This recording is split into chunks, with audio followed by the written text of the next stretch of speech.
Hello student, welcome to the digital learning platform of Winsome International school.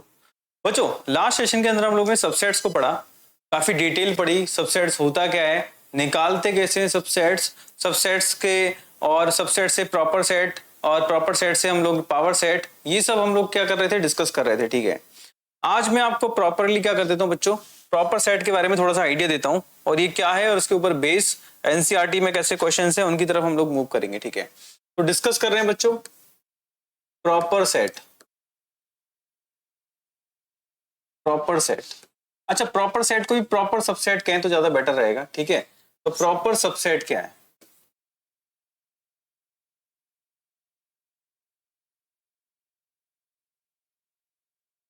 अच्छा देखो, वैसे definition wise देखें तो डेफिनेशन वाइज आपको ये सब मेंशन करवा रखा है मैंने। ठीक है, अगर यहां से भी आप कनेक्ट करना चाहें तो बहुत इजीली कनेक्ट कर सकते हैं कि भाई प्रॉपर सबसेट होता क्या है। प्रॉपर सबसेट का सही मीनिंग अगर आप जानना चाहें तो है तो सबसेट है, तो क्या बच्चों ये सबसेट। सबसेट का मतलब क्या हो गया? सबसेट का मतलब हो गया कि एक ही सेट का छोटा पार्ट। ठीक है, छोटा पार्ट है, इसका मतलब क्या करना पड़ेगा मुझे, एक सेट के एलिमेंट्स को तोड़ना पड़ेगा इंडिविजुअल एलिमेंट्स में, उनके पेयर्स के फॉर्मेट में, डबल का पेयर, ट्रिपल का पेयर, इस तरीके से मुझे क्या करना पड़ेगा एंड देन उसको किस में रखना पड़ेगा, करली ब्रेसेस में रखना पड़ेगा। ठीक है, लेकिन अगर मैं यहां बात करूं प्रॉपर का मतलब क्या हो गया, अगर मैं कहूं कि A is proper subset of B, then condition apply. तब क्या कंडीशन लगेगी, कंडीशन क्या लगेगी, ये कब होगा, कब होगा, ये तब होगा when A is subset of B and A is not equal to B। मतलब A B का सबसेट है और A B के बराबर नहीं है। A B का सबसेट है और A B के बराबर नहीं है, उस कंडीशन को मैं क्या कहूंगा, प्रॉपर सबसेट कहूंगा बच्चों। क्या कहूंगा, प्रॉपर सबसेट कहूंगा। मतलब कहने को मतलब सबसेट के अंदर आपने एक देखा होगा, एक सेट अपने आप का सबसेट होता है। अगर उस केस को अगर मैं एलिमिनेट कर दूं, उसको हटा दूं, इक्वल वाले सेट को हटा दूं, तो जो सेट बचेंगे वो सब क्या कहलाएंगे, प्रॉपर सबसेट कहलाएंगे। फॉर एग्जांपल अगर मैं बोलता हूं आपसे, आपके सामने एक सेट दे दिया ए हुज एलिमेंट्स आर 1, 2। ठीक है, मैंने पूछा चलो सबसेट लिखो। आप सबसेट कैसे लिखेंगे, आप इंडिविजुअल एलिमेंट 1 लिखा, उसको करली ब्रेसेस में लिख दिया, 2 को लिखा, करली ब्रेसेस में लिख दिया, फिर उसके बाद इन दोनों का आपस में एक पहला पेयर 1, 2, ऑर्डर से फर्क नहीं पड़ता, एंड देन 5। ये मेरे क्या है, सभी के सभी सबसेट्स हैं। ये क्या कहें, मेरे सबसेट। लेकिन इसके अंदर से अगर मैं उस पर्टिकुलर केस को हटा दूं जो इसके इक्वल है, तो वो इक्वल वाला केस कौन सा दिख रहा है, ये और ये दोनों इक्वल इक्वल वाले केस हैं, यस और नो।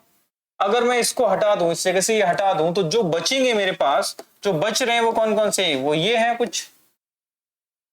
तो ये जो सेट है ये मेरे क्या कहलाएंगे, प्रॉपर सबसेट कहलाएंगे। क्या कहलाएंगे बच्चों, प्रॉपर सबसेट कहलाएंगे।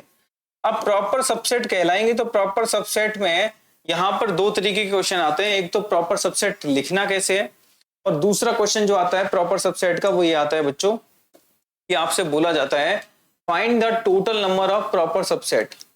Total number of proper subset.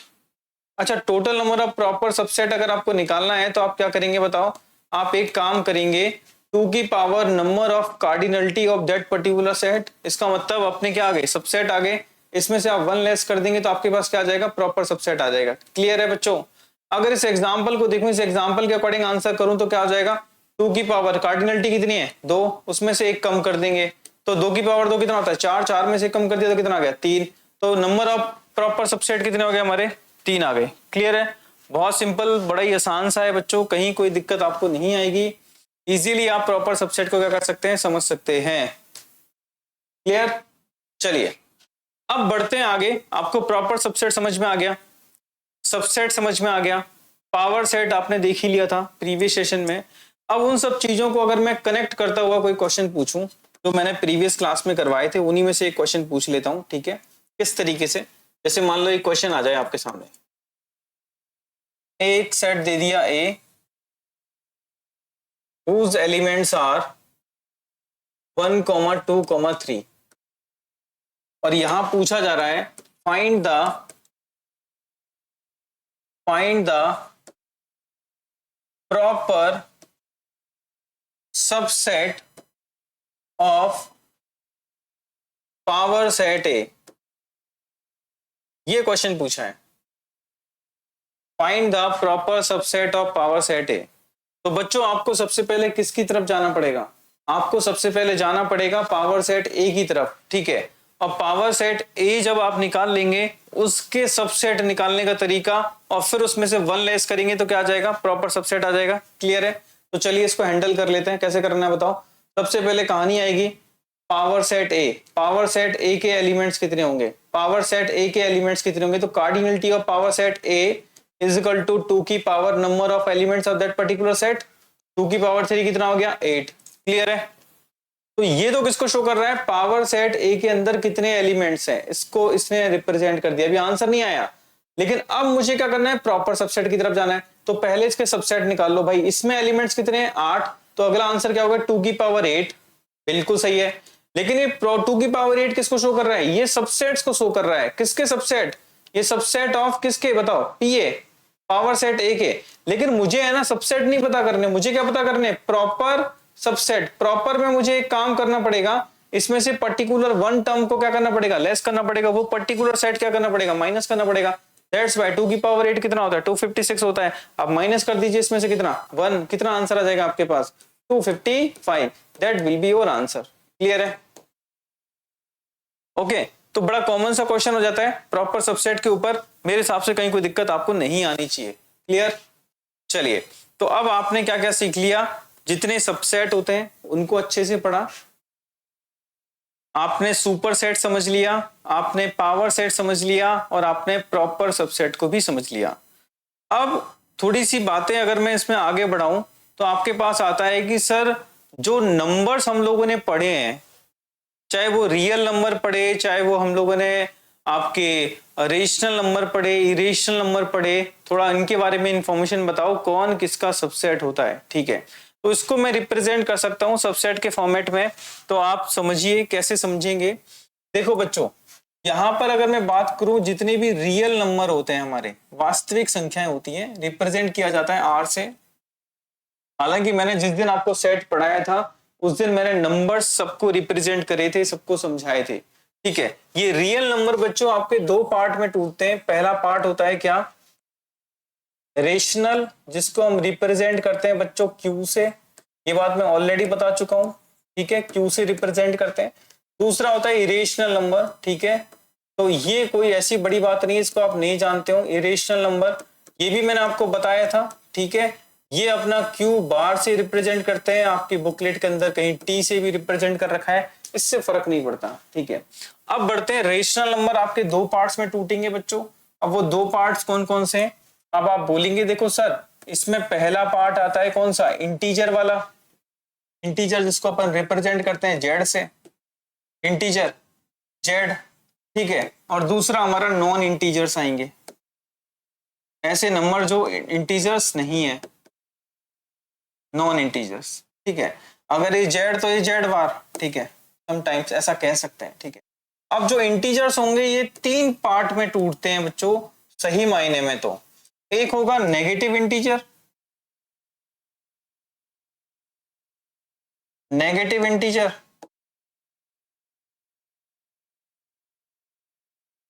इसको जेड नेगेटिव।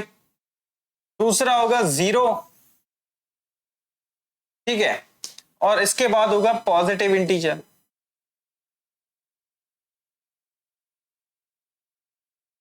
Positive integer. तो अब आप इस जगह से थोड़ा सा कनेक्ट करके देखना बच्चों।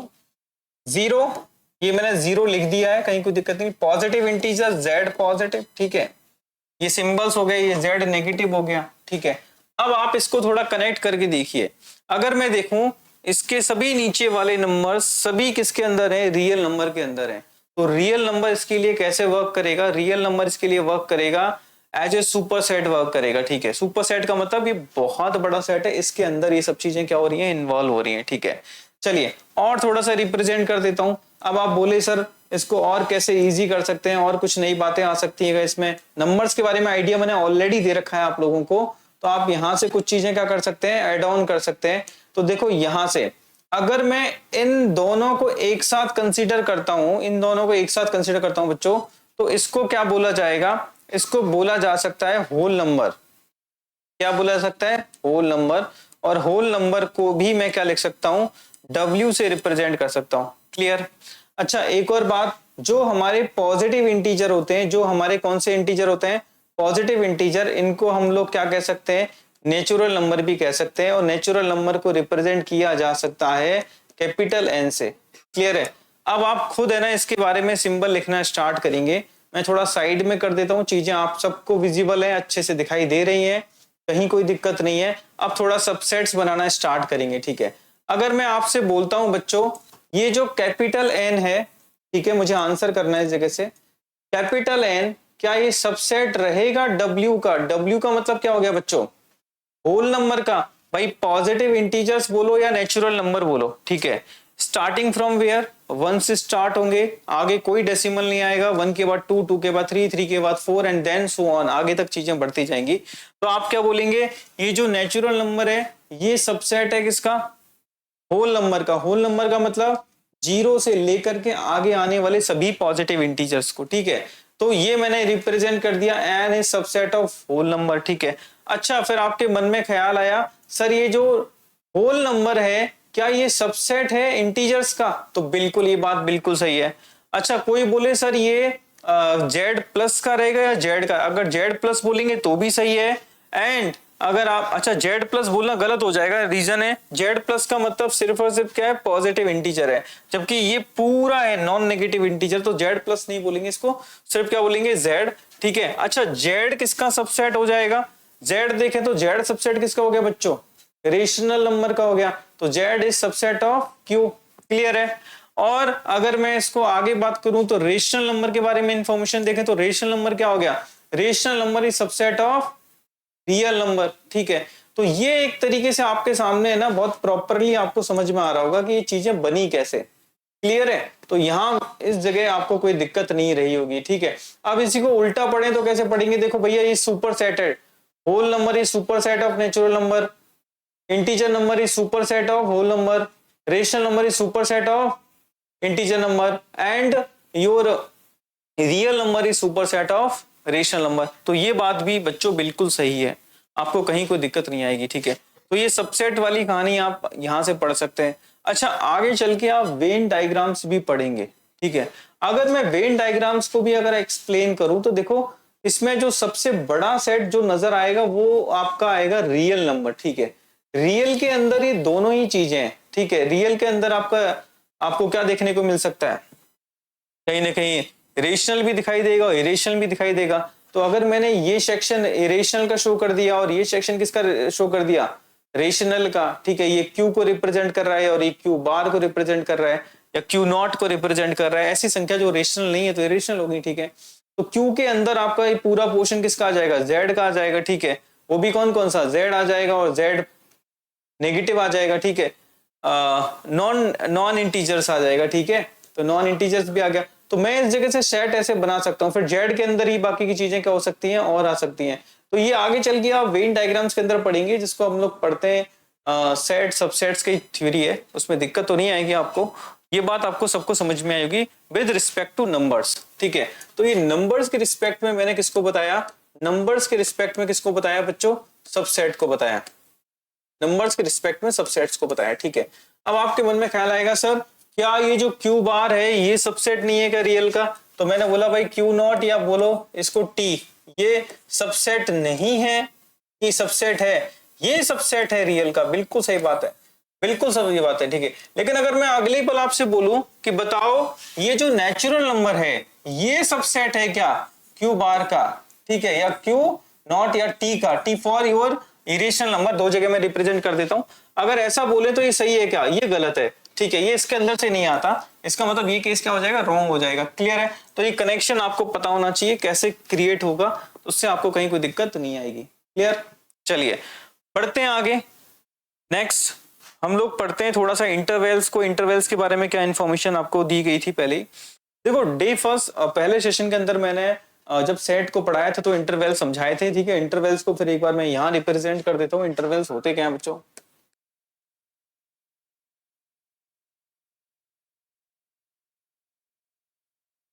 इंटरवल सही मायने में क्या होता है, इनइक्वलिटी को ही रिप्रेजेंट करना है ब्रैकेट्स के अंदर, वही इंटरवल्स होते हैं, ठीक है।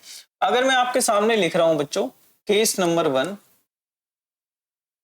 अगर मैंने आपके सामने लिखा x is greater then 2 and less than 5, तो सही मायने में इसको क्या क्या लिखा जा सकता है। आप सबसे पहले तो क्या करेंगे, नंबर लाइन बना लीजिए। आपको कहीं कोई दिक्कत है कि नंबर लाइन बना लिया, कहीं पर 2 होगा, कहीं पर 5 होगा, ठीक है। अब इसने बोला है x 2 से बड़ा है, 5 से छोटा है और इसके बीच में लाई कर रहा है, एंड्स को कंसीडर नहीं कर रहे, इंक्लूड नहीं कर रहे हैं, तो मैं इसको रिप्रेजेंट करूंगा। देखो एंड्स इंक्लूड नहीं है तो कैसा हो गया, ओपन ओपन, ठीक है। सर्कल ऐसा जो बंद नहीं है पूरा, इसका मतलब 2 से 5 के बीच वाला खेल, एंड्स आर नॉट इंक्लूडेड, ठीक है, ये इंक्लूडेड नहीं है। तो मैं इसको रिप्रेजेंट कर कैसे सकता हूं, मैं रिप्रेजेंट कर सकता हूं भैया x बिलोंग्स टू, उस इंटरवल्स का बिलोंग कर रहा है जो कहां से कहां लाया करता है, जिसमें 2 शामिल नहीं है, 5 शामिल नहीं है, और 2 से 5 के बीच के सभी नंबर क्या है, शामिल है। क्लियर है? तो ये बात आपके समझ में आ गई होगी। अच्छा, क्या इसमें 2.1 शामिल होगा? बिल्कुल शामिल होगा। क्या इसमें 2.11 शामिल होगा? बिल्कुल शामिल होगा। क्या इसमें 2.111 ये शामिल होगा? बिल्कुल, ये सब शामिल हो जाएंगे इसके इंक्लूड में, ठीक है। ये बात आप समझ पा रहे हैं। तो x बिलोंग्स टू कुछ ऐसा लिख सकते हैं। ये इंटरवल्स को थोड़ा थोड़ा समझना शुरू कर रहे हैं हम लोग, ठीक है। इस पे एक प्रॉपर क्वेश्चन कर लेंगे, चीजें हमारे दिमाग में आ जाएंगी। अब आपके दिमाग में आया सर कुछ ऐसा हो जाए, x greater than equal to 2 and less than 5। अब इसको कैसे समझेंगे बच्चों, ठीक है। इसको समझ सकते हैं, यहां पर सेम 2 और 5।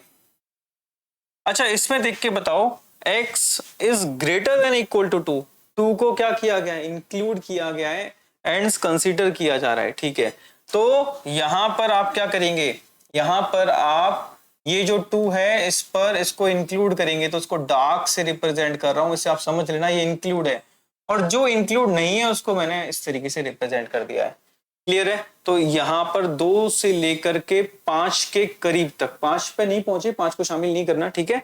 तो उसके बीच के सभी टर्म्स क्या है, इंक्लूड है। तो आप क्या बोल सकते हैं इस जगह से, अब आप बोल सकते हैं x बिलोंग्स टू कौन सा इंटरवल, क्लोज इंटरवल 2 से लेके 5 तक, और 5 को इंक्लूड नहीं किया गया है, इसका मतलब ओपन इंटरवल, ठीक है।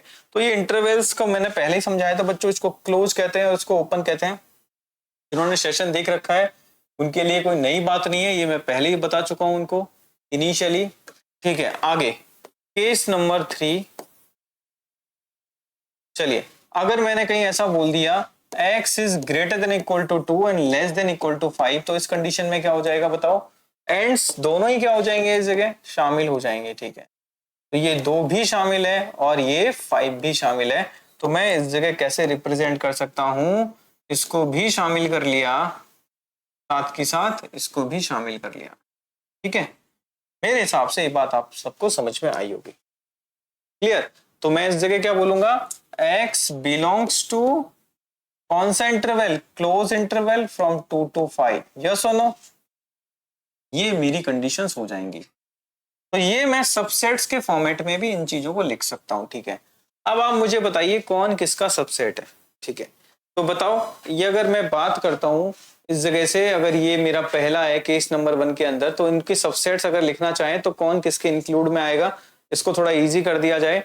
तो आप कैसे इजी कर सकते हैं इसको, देखिए इधर से। अब आप बोलेंगे देखो 3 केस मैंने पढ़ लिए, कौन किसका सबसेट है, तो आप इस जगह से कह सकते हैं कि देखो 2,5 ये जो इंटरवल आ रहा है, ओपन इंटरवल, ये सबसेट है किसका, समझना है बहुत इंपॉर्टेंट है, इसके ऊपर मैं क्वेश्चन करवाऊंगा आपको, ठीक है। आप बोल सकते हैं कि भाई ये सबसेट हो जाएगा किसका, 2,5 के क्लोज इंटरवल के अंदर, ये इसका सबसेट है। बिल्कुल सही बात है। क्लियर? ये सबसेट है, ओके। तो ये सबसेट है क्योंकि ये इसके अंदर आ रहा है, ये बड़ा सेट हो जाएगा पूरा, ये पूरा बड़ा सेट हो जाएगा। भाई 2 से 5 के बीच में कितने रियल नंबर आ सकते हैं, इनफाइनाइट। मैं तो कर रहा हूँ 2 से 3 के बीच में कितने आ सकते हैं, इनफाइनाइट आ सकते हैं। तो ये तो 2 से 5 की बात हो गई, ठीक है।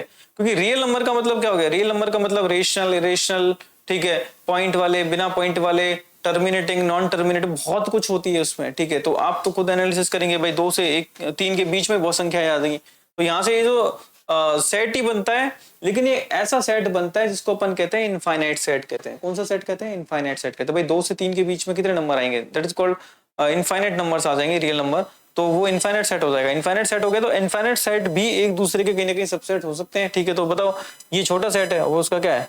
बड़ा सेट है, ठीक है। तो ऐसा कह सकते हैं। क्लियर है? ये बात समझ में आई होगी। चलिए, तो ये बात सही है। इसको मैं क्वेश्चन के थ्रू क्या कर देता हूँ, समझा देता हूँ। यहाँ पर इंटरवल्स की बात हो रही थी, तो इंटरवल्स को मैंने आपको समझा दिया, ठीक। चलिए क्वेश्चन कर लेते हैं, जिससे चीजें आपकी कनेक्ट हो जाएंगी। आपसे पूछा गया है which option is true, which option is true, ठीक है। क्या दे रखा है? पहला ऑप्शन दे रखा है आपको क्लोज इंटर, पहला ऑप्शन है आपके पास 2,7 क्लोज इंटरवल, आगे बोला है सबसेट है क्लोज इंटरवल 2.9,8, ठीक है। चलो सेकंड ऑप्शन आता है बच्चों आपके पास 5 से 7 है, 5 को इंक्लूड नहीं किया गया है, 7 को इंक्लूड कर रखा है, सबसेट बोला गया है, कहां से कहां? 5 से 7, और इधर, ठीक है। अगला सी ऑप्शन क्या कह रहा है? 0 से इनफाइनाइट क्लोज ओपन इंटरवल, ठीक है, सबसेट ऑफ 4 से इनफाइनाइट, ठीक है। इनफाइनाइट्स को हमेशा क्या करते हैं बच्चों? ओपन इंटरवल से डिफाइन करते हैं। And the last one is 3,7 is the subset of 2,10 open interval, ठीक है। चलिए अब इनका आंसर्स कर दीजिए, ठीक है। इनमें से कौन ट्रू है, ठीक है। हो सकता है एक सही हो सकता है मोर देन 1 हो, ठीक है। तो ये सब चीजें आप चेक करनी पड़ेंगी, ठीक है।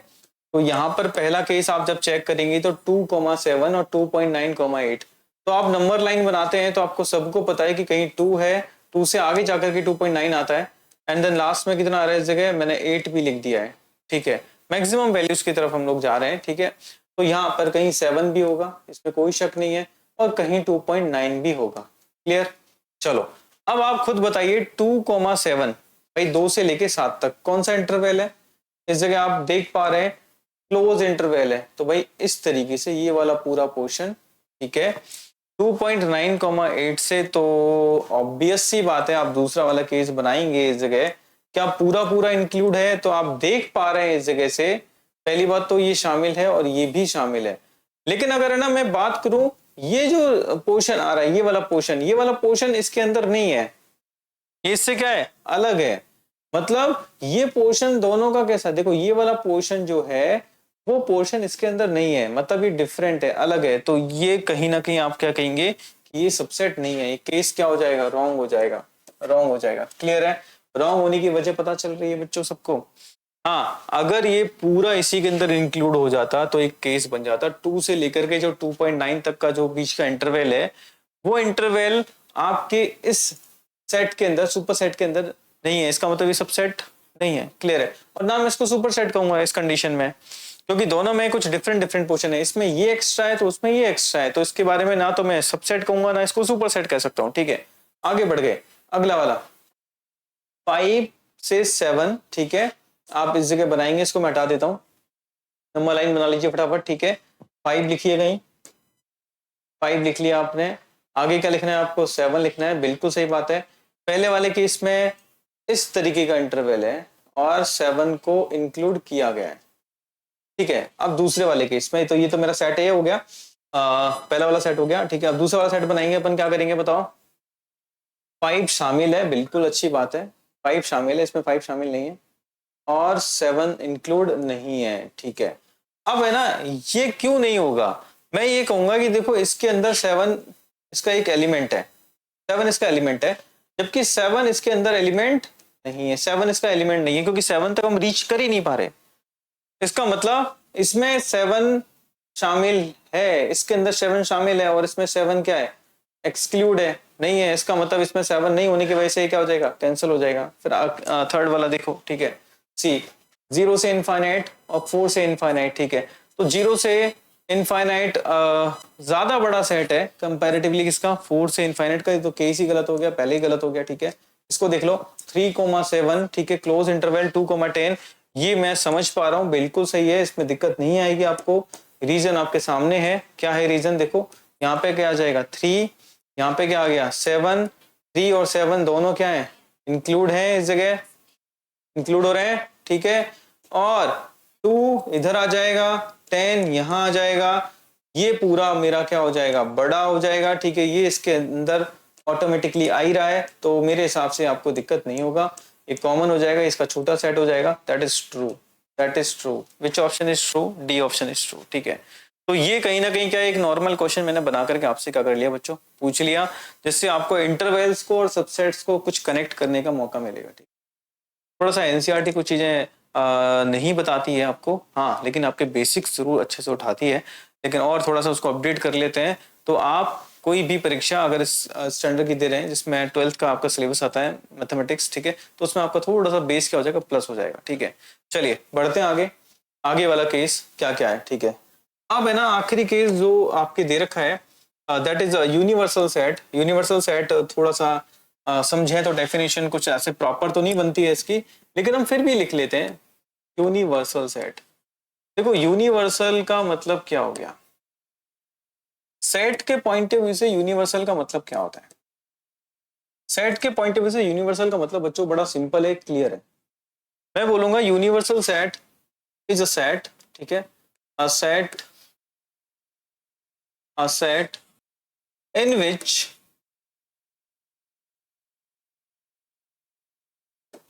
all sets are considered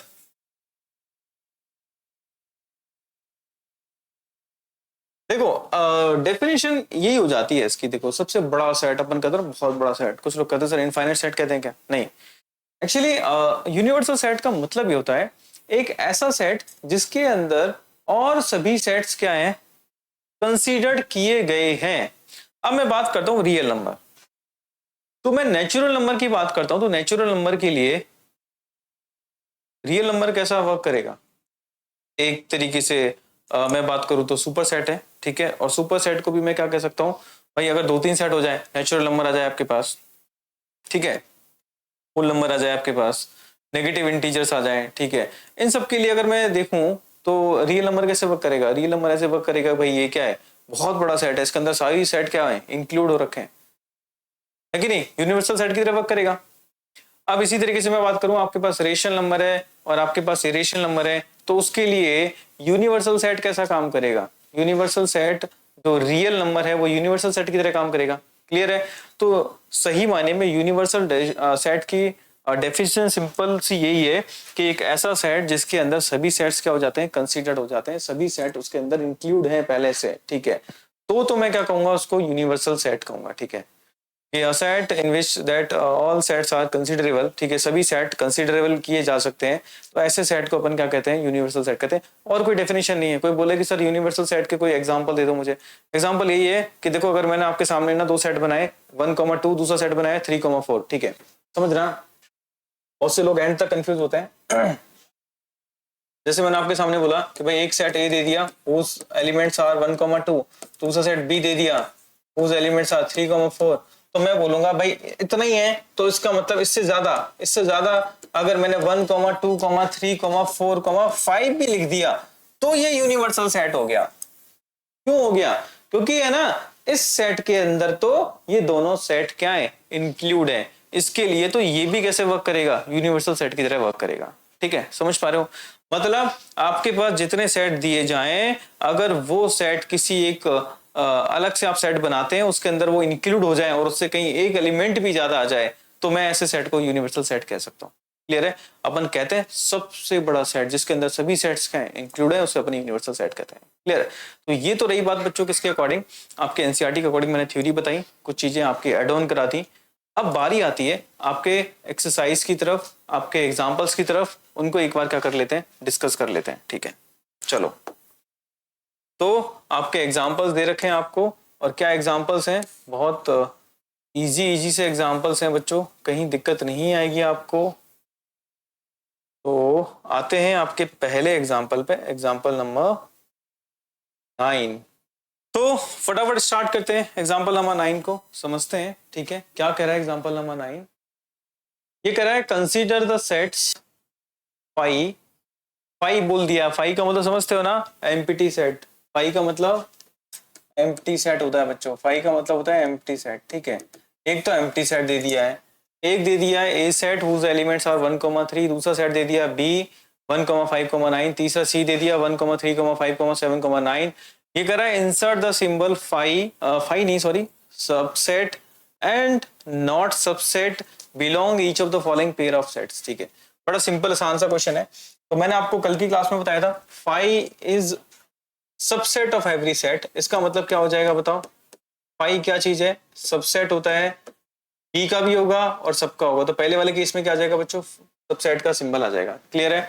अब बात करते हैं ए और बी को कंपेयर करते हैं। तो ए और बी के बारे में बात करते हैं। तो देखो इधर आप ए लिख लीजिए, सेकंड क्वेश्चन अगर आप करना चाहें, सेकंड क्वेश्चन आप करना चाहें तो बच्चों क्या इंक्लूड करेंगे? ठीक है, अभी तो इस जगह ब्लैंक छोड़ दीजिए। अब ए आपको गिवन है, बताओ 1,3, और बी सी आपको ऑलरेडी गिवन है, कितना है? 1,3,5,7,9। ठीक है, तो आप देखते हैं कि 1 is elements of A and 1 is elements of C also. ठीक है, 3 is elements of A and 3 is elements of C also. ठीक है, that's why we can say that कि A is subset of C। भाई इसके जो elements हैं वो इसके भी एलिमेंट्स हैं, that's why we can say A is subset of C। Clear? चलिए अब बात करते हैं एग्जाम्पल नंबर 3 की तरफ। एग्जाम्पल नंबर 3 क्या कह रहा है आपसे? एग्जाम्पल नंबर 3 बड़ा एग्जाम क्वेश्चन नंबर 3 क्या कह रहा है? ए और सी के बीच में कनेक्शन। अच्छा, ये थर्ड बता दिया हमने, ये थर्ड है बच्चों, ये थर्ड है, थर्ड। अब सेकंड की तरफ आ जाता है। सेकंड क्या कह रहा है? सेकंड देख लो बच्चों, क्या कह रहा है सेकंड? ए और बी के बारे में। तो आप देखते हैं ए के एलिमेंट्स कौन कौन से हैं। अगर आप देखें तो 1 is sub element of A and 1 is also element of B. Very good. 3 is element of A but 3 is not the element of B. That's why we can say that A is not subset of B। Clear? A B का subset नहीं है। And the last one is B और C के बारे में connection बताओ। B के बारे में आप देख पा रहे हैं, क्या कहेंगे? देखो 1 इसके अंदर भी है, इसके अंदर भी है। ठीक है, 5 इसके अंदर है, इसके अंदर है, 9 इसके अंदर है, इसके अंदर है। इसका मतलब, और इसमें एक्स्ट्रा एलिमेंट्स हो रहे हैं, तो B subset of C। Clear बच्चों? तो ये क्वेश्चन आपको समझ में आ गया होगा। ठीक है, दिक्कत परेशानी नहीं होगी। ठीक है, अब बच्चों आते हैं नेक्स्ट क्वेश्चन पर, एग्जाम्पल नंबर 10। ठीक है, क्या कह रहा है बच्चों? देखो एक सेट ए दे रखा है, उसके एलिमेंट्स दे रखे हैं ए ई आई ओ यू, आप बहुत अच्छे से जानते हैं, वॉवेल्स के बारे में बात कर रहा है। दूसरा सेट दे रखा है बी, जिसके एलिमेंट्स दे रखे हैं A comma B comma C comma D. फिर पूछ रहा है कि is A a subset of B? A B का सबसेट है क्या? ठीक है, अगर नहीं है तो क्यों नहीं है, और है तो क्यों है, ये आपको रीजन जरूर देना है। ठीक है, तो चलिए समझ लेते हैं। आप सबसे पहले क्या करेंगे? दोनों सेट्स को लिख लेंगे प्रॉपर। ठीक है, आपने लिख लिया पहला set A comma E comma I comma O comma U. ठीक है, वेरी गुड। अब आप क्या बोलेंगे? बी सेट प्रॉपर लिखा, small A comma small B comma small C comma small D.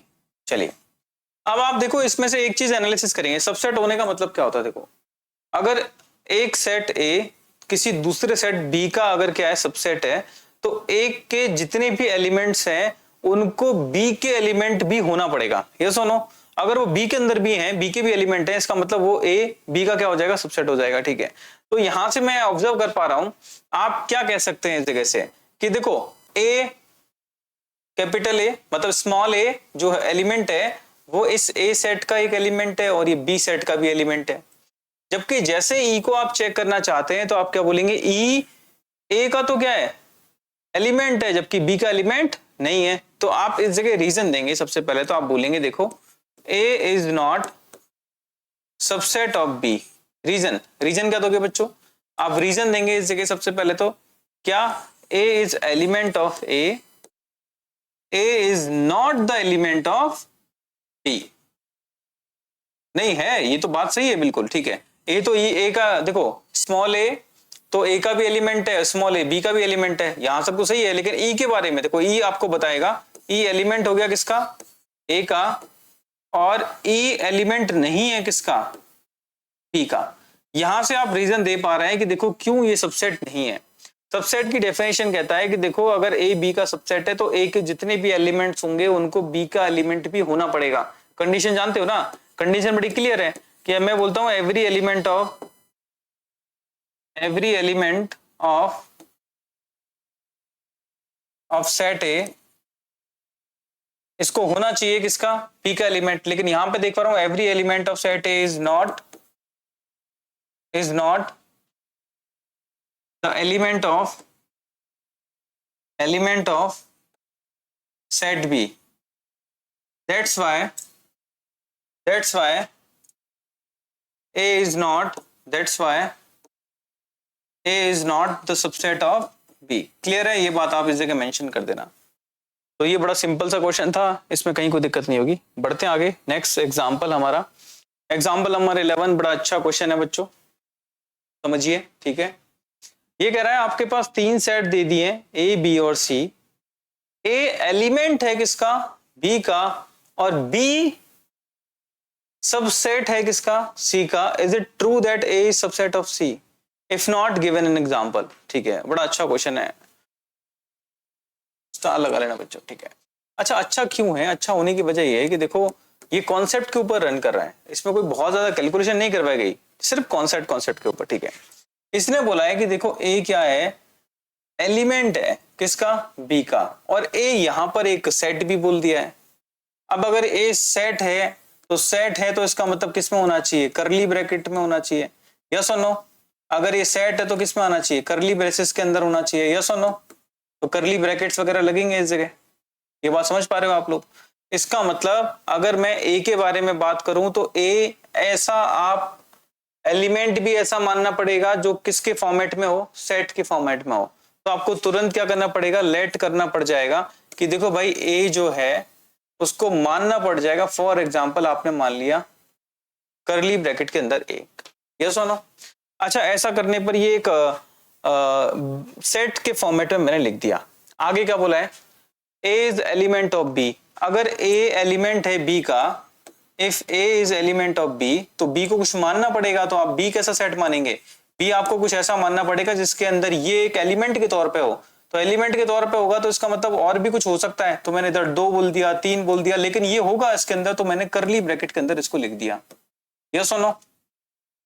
बहुत से स्टूडेंट कंफ्यूज हो रहे हैं कि करली ब्रैकेट के अंदर क्यों लिखा है, क्योंकि एक सेट है। अगर कोई सेट होता है तो सेट की पहली कंडीशन क्या होती है भाई, सेट की कंडीशन होती है कि देखो क्लोज और ओपन इंटरवल को हटा दो, जो इंटरवल्स बचते हैं, जो ब्रैकेट्स बचते हैं करली ब्रैकेट्स, उनके अंदर लिख दो, तो वो हमारा क्या हो जाता है, सेट हो जाता है। ठीक है, रोस्टर फॉर्मेट के अंदर। तो अब यहां से आप डिफाइन कर पा रहे हैं, देखिए ये बी मेरा क्या हो गया, एक दूसरा सेट है, ए मेरा पहला सेट है, और ये करली ब्रैकेट के अंदर 1, ये इसका एक एलिमेंट है बी का। ये कंडीशन ट्रू है, यस और no. Clear, if A is element of B, इसका मतलब बी को क्या होना पड़ेगा, इस कंडीशन में होना पड़ेगा। फिर बोला गया है, फिर क्या बोला गया है बच्चों, फिर नेक्स्ट बोला गया है आपसे, if B is subset of C। अच्छा, B सबसेट है किसका, C का। अगर देखो सबसेट का मतलब क्या हो गया, सबसेट का मतलब हो गया कि देखो B सही मायने में क्या है, C के कुछ एलिमेंट्स को लेकर के बनाया गया एक सेट है। क्लियर है, अगर मैं बोलता हूं B अगर सबसेट है C का, तो B C के कुछ एलिमेंट्स को लेकर के अगर हम B एक सेट बना दें, तो इसका मतलब ये इसका छोटा सेट है और C इसका बड़ा सेट है। तो C को क्या मान सकते हो आप, C को क्या मान सकते हो, C ऐसा मानेंगे जिसके अंदर ये एलिमेंट्स तो होंगे ही होंगे, 2, 3, करली ब्रैकेट के अंदर 1, और इधर मैंने कोई एडिशनल टर्म और मान लिया। क्लियर है, एडिशनल टर्म मानने की वजह बता रहा हूं बच्चों। एडिशनल टर्म मानने की वजह ये है कि देखो C बड़ा सेट है, सुपर सेट है, और B कैसा है, छोटा सेट, जिसको सबसेट करें, मतलब B के एलिमेंट्स तो C के अंदर होंगे ही होंगे, पर शायद हो सकता है इससे कुछ एक्स्ट्रा भी एलिमेंट हो। ठीक है, तो यहां से मैंने ए बी सी के एग्जांपल्स आपके सामने लिखे। बच्चों ए बी सी के एग्जांपल आपके सामने समझ में आ रहे हैं। देखो ये ए है बहुत अच्छे से, ठीक है, ये मेरा क्या है बच्चों, बी है, और ये मेरा क्या है, सी है। अब ये कहना चाह रहा है एबीसी आपने इस कंडीशंस के अकॉर्डिंग रख लिए, फिर वो जानना चाह रहा है बताओ ए सबसेट होगा क्या सी के, ए सबसेट होगा क्या सी के। इसको चेक कर रहे हैं, इस कंडीशन को चेक करो बच्चों। कैसे चेक करेंगे देखो ध्यान से। अब आप देख पा रहे हैं इधर लिखेंगे क्या, करली ब्रैकेट के अंदर 1, ठीक है। फिर इधर लिखेंगे सी 2, 3, करली ब्रैकेट के अंदर 1 और 4। अब इसको ध्यान से देखो, ये इसका सबसेट है क्या, तो आप बोलेंगे अगर ये इसका सबसेट होता तो इसके ऊपर एक और करली ब्रैकेट आना चाहिए था। क्यों आना चाहिए था बच्चों, इसलिए आना चाहिए था कि शर्त बड़ी क्लियर है। इसकी वजह यह है कि देखो यहां पर इस समय पर ये क्या चीज है, ये सिर्फ एक एलिमेंट है। तो पहली बात तो ये सबसेट नहीं है, सबसेट नहीं है तो है क्या चीज, तो मैं इसको कहूंगा कि ये एक्चुअली में है क्या चीज, ये एलिमेंट है। करली ब्रैकेट के अंदर 1 जो है वो इसका एक एलिमेंट है। एलिमेंट का मतलब समझ रहे हो, एलिमेंट का मतलब ये हो जाता है बच्चों, अगर मैं आपके सामने एक सेट लिखता हूं जिसके एलिमेंट है 1, 2, 3, तो मैं कहूंगा कि 1 इस सेट का एक एलिमेंट है। लेकिन अगर मैं बोलूं 1 के ऊपर अगर करली ब्रैकेट लगा दूं तो ये एक सेट बन गया। अब सेट बनने के बाद क्या हो जाता है, अब ये सबसेट के फॉर्मेट में आप बात करेंगे। अब ये एलिमेंट नहीं है, अब ये क्या बन गया, सबसेट। जब जब करली ब्रैकेट आ जाते हैं सबसेट हो जाता है। यहां पर ऑलरेडी क्या है, ये करली ब्रैकेट लगा हुआ है तो ये भी एक सेट के फॉर्मेट में, लेकिन ये है तो एलिमेंट ही, ठीक है। अगर मुझे इसका सबसेट क्रिएट करना है तो मुझे क्या करना पड़ेगा, एक और करली ब्रैकेट लगाना पड़ेगा, दैट्स व्हाई। तो A1 असल में तो क्या है, एलिमेंट है। इसका मतलब A is not the subset of C। आप इसको और डिफाइन करना चाहें तो आप बोलेंगे A असल में एलिमेंट है किसका, C का। ये आपका क्या हो जाएगा, सही तरीके से आंसर को रिप्रेजेंट करने का तरीका हो जाएगा। क्लियर है बच्चों। तो मैंने वैसे तो देखो प्रीवियस सेशन में ये सब चीजें बताई आपको बहुत पॉजिटिवली, कि मैंने बताया कि देखो एलिमेंट और बिलोंग्स टू वर्ड्स मैंने इस्तेमाल किया था, और दूसरा मैंने बोला था सबसेट। दोनों के बीच में मैंने डिफरेंस बताया था, बहुत प्रॉपर डिफरेंस बताया है। आप वीडियो को पॉज करिए, पीछे जाइए और देखिए, ठीक है, आपको उनके बीच का डिफरेंस खत्म हो जाएगा, ठीक है। बहुत सारे बच्चों का डाउट रहता है, तो इसको आप क्या करें, अच्छे से देखें बच्चों। यहां तक मैंने क्या किया बच्चों, आपको थ्योरी बता दी है किसकी, एक्सरसाइज 1.3 से पहले जितने टर्म्स हो सकते थे वो सारे मैंने आपको बता दिए हैं। तो चलिए बच्चों इसको देखिए ढंग से, और मिलते हैं नेक्स्ट सेशन के अंदर। हम लोग 1.3 एक्सरसाइज को क्या करेंगे, प्रॉपर डिस्कस करेंगे। तब तक के लिए पढ़ाई करते रहें, मिलेंगे नेक्स्ट सेशन में। Thank you so much.